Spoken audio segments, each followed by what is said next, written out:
తాకట్లో ఉన్న మీ బంగారాన్ని విడిపించి ఆ రోజు ఆన్లైన్ రేటుకి కొంటాం. Sharma gold company. నమస్కారం.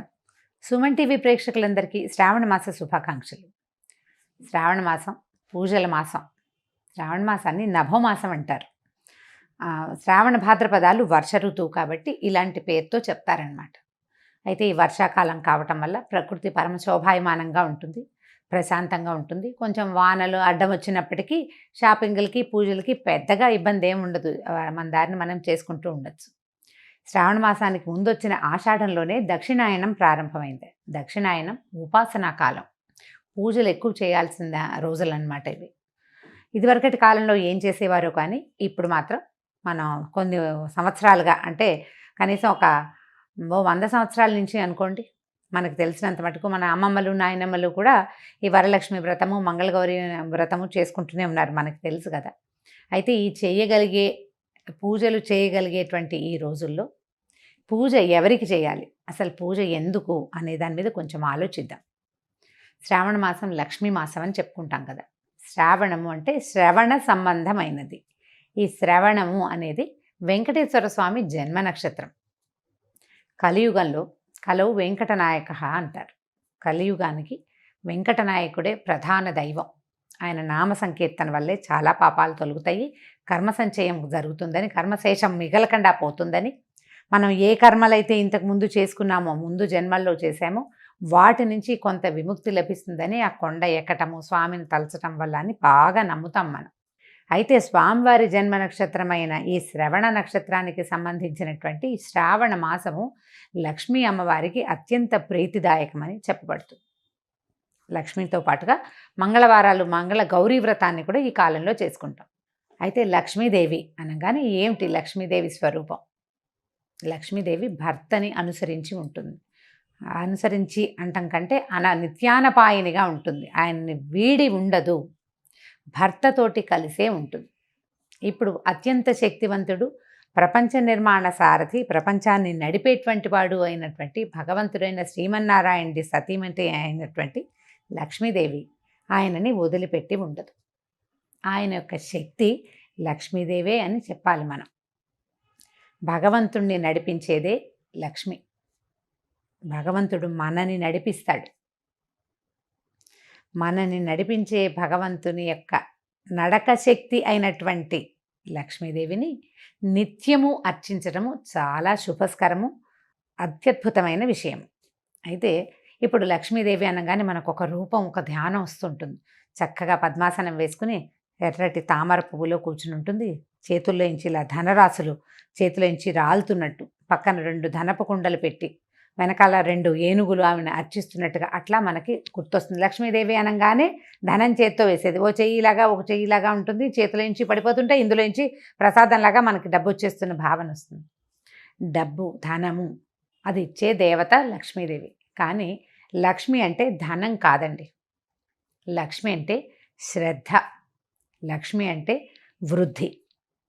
ఎక్కడైతే శ్రద్ధ ఉంటుందో అక్కడ వృద్ధి ఉంటుంది అని చెప్పబడుతుంది. శ్రద్ధకి ఎంత చిన్న విషయాల్లో అయినా శ్రద్ధ కావాల్సిందే. మన ఇంట్లో ఓ సూది ఉంది, మనకు చీర జరిగింది, కుట్టుకుంటాం. మన సూదేనని కసకసా చేసేస్తామా? చెయ్యము. శ్రద్ధగా చేయాలి. అప్పుడు చెయ్యి తెగదు, చేతిలో గుచ్చుకోదు, వస్తువు సజావుగా అవుతుంది మనం చేస్తున్న పని. ప్రతి విషయంలోనూ ఇటువంటి శ్రద్ధే కావాలి. చూడండి, ఒక అరటిపండు తింటున్నాం, అరటిపండు జారి కింద పడిపోయింది, కళ్ళకత్తుకుని తీసి నోట్లో వేసుకుంటామా?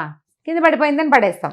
అదే ఒక 100 రూపాయల నోటు, ఒక రూపాయి బిళ్ళ కనీసం కింద పడింది అనుకోండి, ఏం చేస్తాం? బురదలో పడితే కడుక్కుంటాం. కాగితం కనుక బురదలో పడితే అలాగా తుడుచుకుంటాం, కళ్ళు కత్తుకుంటాం. అమ్మో మాలక్షమ్మ కోపం వస్తుంది అని. ప్రతిదాన్ని ఇదే శ్రద్ధగా తీసుకోవాలి. నీ యందు ఉన్న శ్రద్ధే లక్ష్మీ అనుగ్రహం. మనకి ప్రతి విషయంలోనూ లక్ష్మీదేవి అనుగ్రహం కావాలి. ఎక్కడెక్కడ కావాలి చూడండి. తెల్లవారి నిద్ర లేవడానికి అక్కడి నుంచి మొదలు పెడితే ప్రతి విషయము, ప్రతి దాంట్లోనూ నీకు ధైర్యం కావాలి, దానికి లక్ష్మీదేవి అవసరం. నీకు జ్ఞానం కావాలి, విద్యాలక్ష్మి అవసరం. నీకు ధనం కావాలి, ధనలక్ష్మి అవసరం.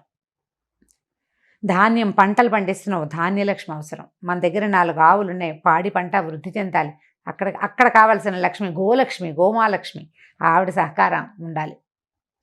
ధాన్యలక్ష్మితో పాటు పంటలు బాగా పండాలంటే సస్యలక్ష్మి కావాలి. ప్రతి చోట ఉండే సమృద్ధి సరి అయినదే లక్ష్మీ అవతారం. అటువంటి లక్ష్మిని సాకారంగా పూజించేందుకే ఈ శ్రావణ మాసాన్ని నిర్ధారించారు. సాకారంగా పూజించాలి అంటే మనం చక్కగా ఒక కలశం పెట్టుకుని ఆ కలశానికి చక్కగా అలంకారం చేసుకోవటం, మామిడి మండలు వాటితోటి అలంకరించుకోవటం, మామిడాకులతో అలంకారం చేసి ఒక కొబ్బరికాయ పెడతాం, దానికి ఒక వస్త్రధారణ చేస్తాం కలశానికి. కలశంలో లక్ష్మీదేవిని ఆవాహన చేసుకుంటాము. ఓ చిన్న ప్రతిమ ఏదైనా పెట్టుకుంటాము. కొద్దిగా బంగారమైన శ్రావణంలో కొనుక్కోవాలనుకుంటాము. ఈ బంగారం వృద్ధవుతుందన్న నమ్మకంతో, శ్రద్ధతోటి కొన్న వస్తువు వృద్ధవుతుంది, అదే పాయింట్. ఇట్లా మనం ప్రతి సంవత్సరము చేస్తే బోల్డ్ సంవత్సరాలు గడిచే కొందికి బోల్డ్ బంగారం తయారవుతుంది. అయితే ఏటా వచ్చే పూజకి పెద్దగా చెప్పుకునేందుకు ఏమీ ఉండదు.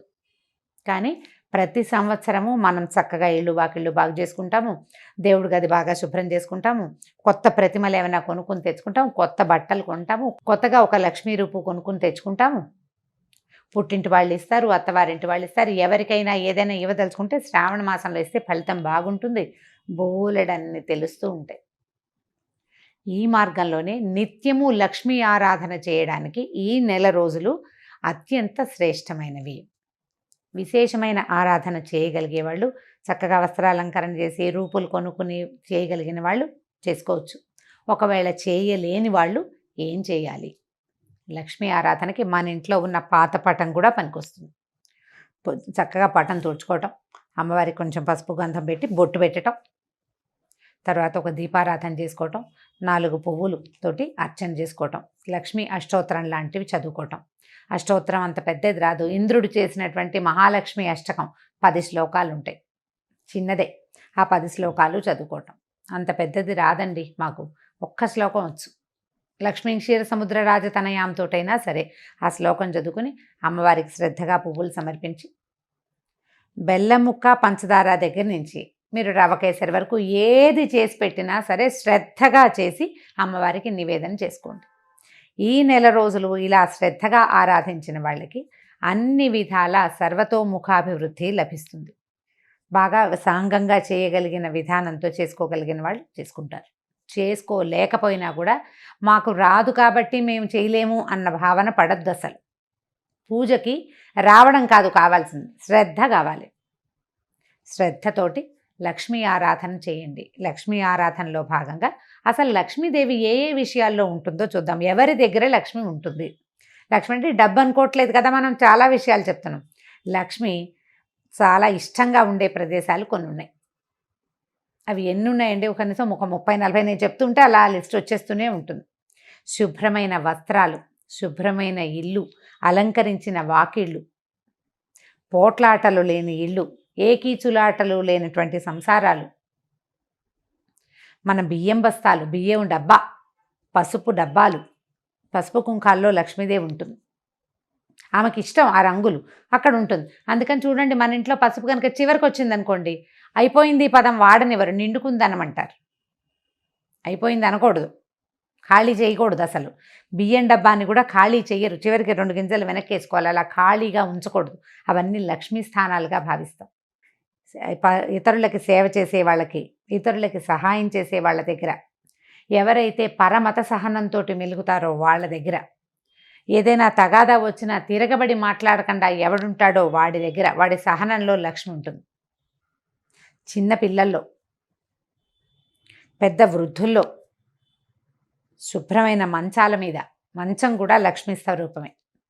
మన ఇంట్లో మనం వాడుకునే తిరగలి, రోకలి, రోలు, గుండ్రాయి, ఇవన్నీ కూడా లక్ష్మీ స్వరూపాలే. వీటితోటి మనం ఎంత శ్రద్ధగా ఉంటున్నాము అనే దాన్ని బట్టే లక్ష్మీ కటాక్షం మన మీద ఎంత ఉంటుంది అనేది ఉంటుంది. దేనిని పారేయకూడదు. అన్నం వృధా చేయని ఇళ్లల్లో లక్ష్మీదేవి ఉంటుంది. ఎప్పుడూ వెలుగ్గా ఉండటం, నిత్యము దీపారాధన చేయబడ్డం, సాయంకాల సంధ్యావేళల్లో తలుపులు వేసుకోకుండా లైట్ వెలిగించి తలుపు తీసి పెట్టుకోవాలి. ఆ సమయంలో లక్ష్మీదేవి యొక్క ప్రవర్తన బాగుంటుంది. ఆవిడకి ఇష్టం అనమాట అది. ఆవిడ ఎప్పుడు నడిచి వస్తూ ఉంటుంది బయటికి లోపలికి. పువ్వులతో అలంకరించిన దేవతా స్వరూపాల్లో లక్ష్మి ఉంటుంది.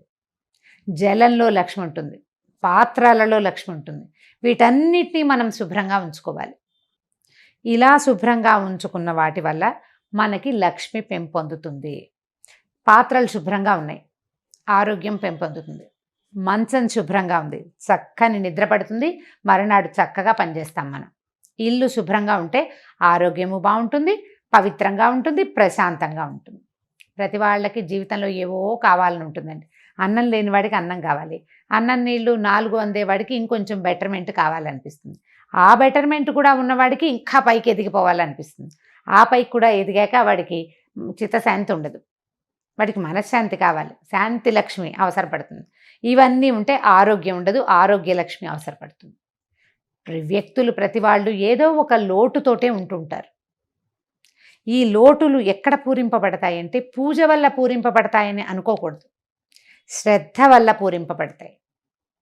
మనం ఏ పొరపాటు చేస్తున్నాం, దేనివల్ల నాకు ఇది వస్తోంది ఈ సమస్య అని మనకు ఆలోచన వస్తే చాలు. ఆ విషయాన్ని శ్రద్ధతోటి సరి చేసుకుంటే మనకు కావాల్సింది సమకూరుతుంది. వ్యక్తుల యందు ఉండేటువంటి శ్రద్ధే సాక్షాత్ శ్రీ మహాలక్ష్మి స్వరూపం. ఈ శ్రావణ మాసాన్ని మన యొక్క శ్రద్ధామాసంగా మార్చుకోండి. రోజు ఒక కథ విని ఒక ఇది చేసి కార్తీక పురాణంలాగా మా శ్రావణ లక్ష్మి పురాణం అని భావించొద్దు. ఇవి నెల రోజులు మీరు శ్రద్ధగా కనుక ఉంటే, శ్రద్ధగా ఉండటం మీకు అలవాటైపోతుంది. ప్రతి విషయంలోనూ ఏ పని చేసినా శ్రద్ధగా చేయాలి. పోట్లాడినా కూడానా అని అడగండి, పోట్లాడకూడదు. పోట్లాడద్దు, కొట్లాడద్దు, కీచులాడద్దు ఎవరితోటి. తగాదా వచ్చే పరిస్థితిని అసలు రానివ్వకుండా ఉంచుకుందాం. ఈ నెలని శ్రద్ధామాసంగా భావించి ఈ నెల రోజులు ఒక దీక్షలాగా దీన్ని చేపట్టండి. ఆ తర్వాత మన ఇళ్లలో సమస్యలు తగ్గిపోతాయి. అత్తగారులతోటి కానీ, భర్తలతోటి కానీ, ఆడపడుచులతోటి కానీ, పిల్లలతోటి కానీ సమస్యలు ఉండవు. ఒకవేళ మనం ఆఫీస్లో పనిచేస్తుంటే ఆఫీస్ వాళ్ళతోటి కూడా మనకు సమస్యలు తగ్గిపోతాయి. శుభ్రత, జాగ్రత్త పెరిగితే ఆరోగ్యం పెంపొందుతుంది. మీరు రోజంతా ప్రశాంతంగా ఉండి శ్రద్ధగా ప్రశాంతంగా ఉండడానికి ప్రయత్నం చేస్తే ఆరోగ్య సమస్యలన్నీ తగ్గుతాయి. చిత్తశాంతి ఆటోమేటిక్గా వచ్చేస్తుంది. ప్రయత్నించి మొత్తం మామ్స్ అందరూ కనుక దీనికోసం ట్రై చేస్తే ఆటోమేటిక్గా డాడ్స్ అండ్ కిడ్స్ ట్రై చేస్తారు. తప్పకుండా ప్రయత్నించండి. కనీసం అయ్యో ఇవాళ చేయలేకపోయాను రేపైనా చేద్దాం అని అనుకోండి. ఇవాళ పోట్లాడేసేయాల్సి వచ్చింది, లేదా గొడవ పడాల్సి వచ్చింది, లేదా ఏదో వస్తువు పడిపోయింది, పగిలిపోయింది, పాలు విరిగిపోయినాయి, ఇలా అజాగ్రత్తలు బోల్డన్ అవుతాయి కదా. వాటన్నిటినీ సరి చేసుకునేందుకు ట్రై చేయండి. ఇవాళ పొద్దున్న నుంచి మనం ఆలోచించాలి. పాలు పొంగిపోకూడదు, జ్ఞాపకం పెట్టుకోండి. పాలు పొంగకూడదు, మన వేళ్ళు గీళ్ళు తెక్కకూడదు, మనం కాలుజారి పడిపోకూడదు, జాగ్రత్తగా ఉండాలి. అన్నం వృధా కాకూడదు, ఏ వస్తువు వృధా కాకూడదు. జాగ్రత్తగా శ్రద్ధగా కనుక చేస్తే ఈ శ్రావణ మాసం తాలూకు ఎఫెక్టు సంవత్సరం అంతా ఉంటుందండి. ఇది పూర్తిగా మన జీవితాలని బాగు చేస్తుంది. మీరు కనుక విద్యార్థులైతే ఏదైనా చదువుకుంటూ హౌస్ వైఫ్స్గా ఉండి కూడా చదువుకుంటాం కదా, నేను కూడా చదువుకుంటూ ఉంటాను ఎప్పుడు. చదువుకునే వాళ్ళు శ్రద్ధగా చదవటం, ఒక సమయ పాలన చేయటం, సమయ పాలన యందు కూడా శ్రద్ధ కలిగి ఉండటమే ఈ మాసం మన మోటో. అదే మన స్లోగన్. శ్రావణాన్ని శ్రద్ధగా మార్చుకోండి, దానికోసం ప్రయత్నం చేయండి. ఈ మాసంలో చేయవలసిన చిన్న పూజలు వ్రతాలు ఉన్నాయి కదా, ఎవరి వ్రతాలు పూజలు చేసుకుంటారు. శ్రావణ మంగళవారము శుక్రవారము కూడా మిమ్మల్ని మళ్ళీ కలుసుకోవడానికి ప్రయత్నం చేద్దాం. అయితే ఈ శ్రావణ మాసం సోమవారంతో మొదలవుతుంది. ఈ సోమవారం విధి విధానం ఏమిటో కూడా మళ్ళీ చెప్పుకుందామండి. శ్రావణాన్ని శ్రద్ధగా ఆచరించండి. నమస్కారం.